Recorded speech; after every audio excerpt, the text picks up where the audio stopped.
Hi, my name is Julian Savio and I'm a sports psychology student at UNE.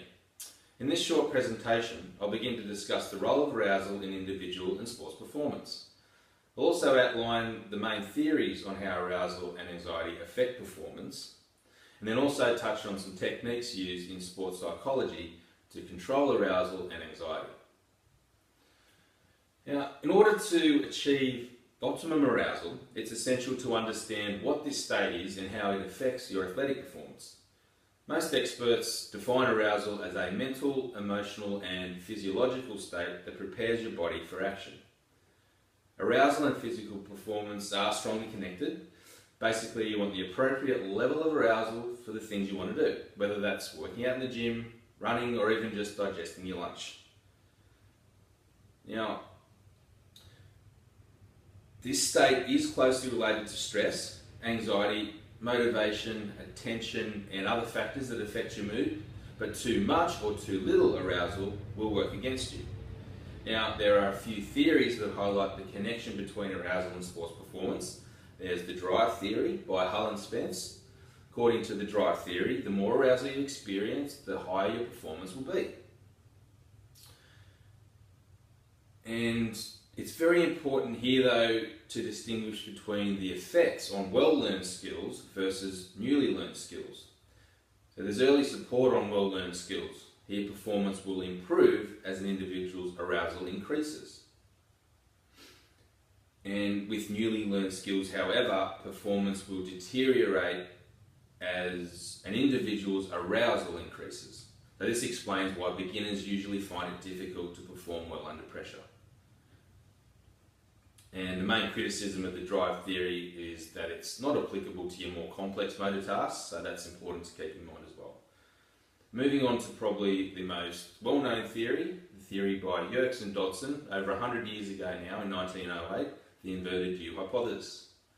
So if we think about our inverted U, with performance on the y-axis and arousal on the x-axis, too much or too little arousal will cause poor performance, and a medium amount of arousal will result in optimum performance.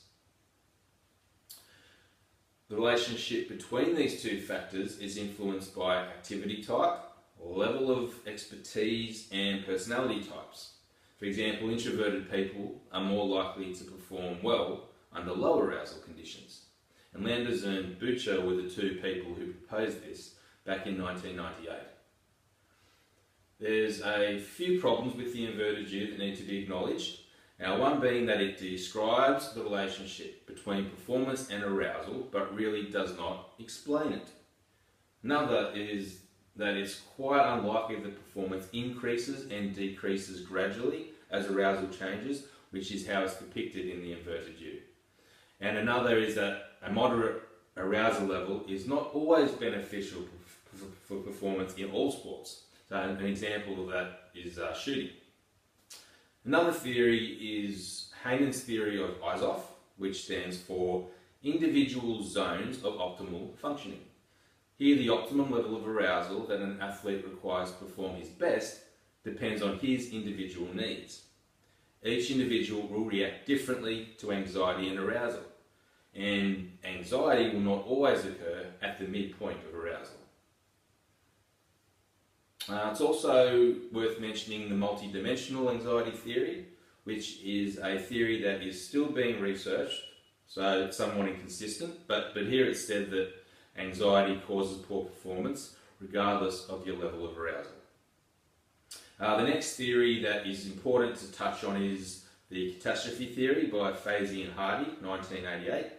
Here, performance depends on the interaction between arousal and cognitive anxiety or worry.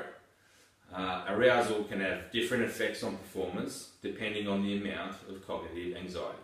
So if an athlete has low state cognitive anxiety, physiological arousal is related to performance in an inverted U pattern. Alternatively, an athlete with a high state cognitive anxiety level will show a rapid decline in performance just after reaching their optimum arousal level. Apter and Kerr's reversal theory is another theory that has some support, but as of now is too early to draw any firm conclusions. Basically, the reversal theory explains that arousal effects on sports performance are influenced by how you perceive this state.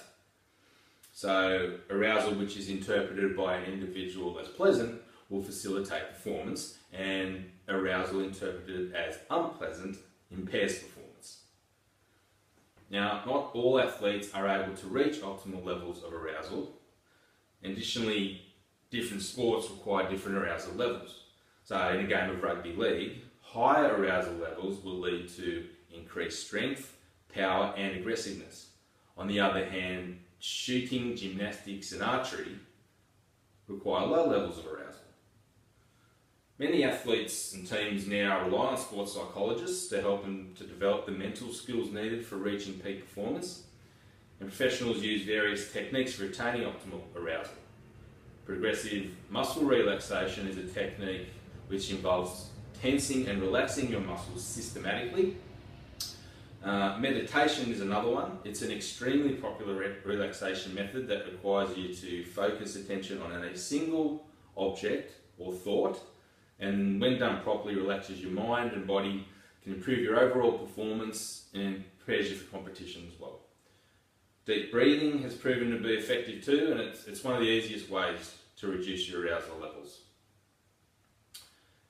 Another popular technique involves self-talk and positive thinking. Many coaches teach players and athletes how to self-talk positively using statements like, I can score a goal, keep running, or don't give up. Now, you're almost there. These techniques can be used anytime for reducing or increasing arousal. So I hope this presentation has given a good overview of arousal, anxiety and performance, and the theories which help us understand the relationships between each of these key factors. Thanks.